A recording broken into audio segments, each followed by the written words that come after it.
ইরানের রাজধানী তেহরান সহ দেশটির একাধিক শহরে শনিবার ২৮ ফেব্রুয়ারি ভোর থেকে আকস্মিক হামলা চালায় ইসরায়েল ও যুক্তরাষ্ট্র।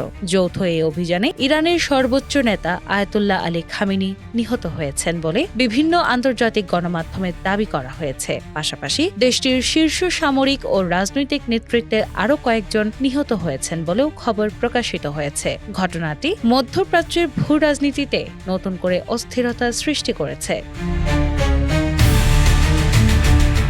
প্রভাবশালী মার্কিন দৈনিক দ্য ওয়াশিংটন পোস্ট এবং আন্তর্জাতিক বার্তা সংস্থা রয়টার্সের প্রতিবেদনে বলা হয়েছে, ইরানে এই হামলার পেছনে ইসরায়েল ও সৌদি আরবের সমন্বিত অবস্থান গুরুত্বপূর্ণ ভূমিকা রেখেছে। প্রতিবেদনে দাবি করা হয়, প্রকাশ্যে কূটনৈতিক সমাধানের পক্ষে কথা বললেও সৌদি যুবরাজ আড়ালে যুক্তরাষ্ট্রকে কঠোর পদক্ষেপ নিতে উৎসাহ দিচ্ছিলেন।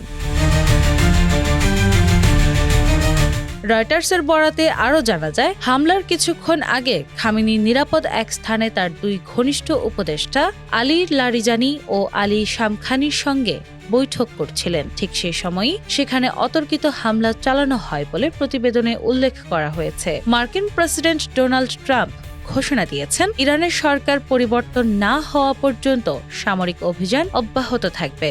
তার এই অবস্থানকে ইসরায়েল ও সৌদি আরবের কৌশলগত চাপের ফল হিসেবে উল্লেখ করেছে বিভিন্ন আন্তর্জাতিক বিশ্লেষণধর্মী প্রতিবেদন। ট্রাম্প প্রশাসনের এই ঘোষণার পর আঞ্চলিক উত্তেজনা আরও তীব্র হয়েছে।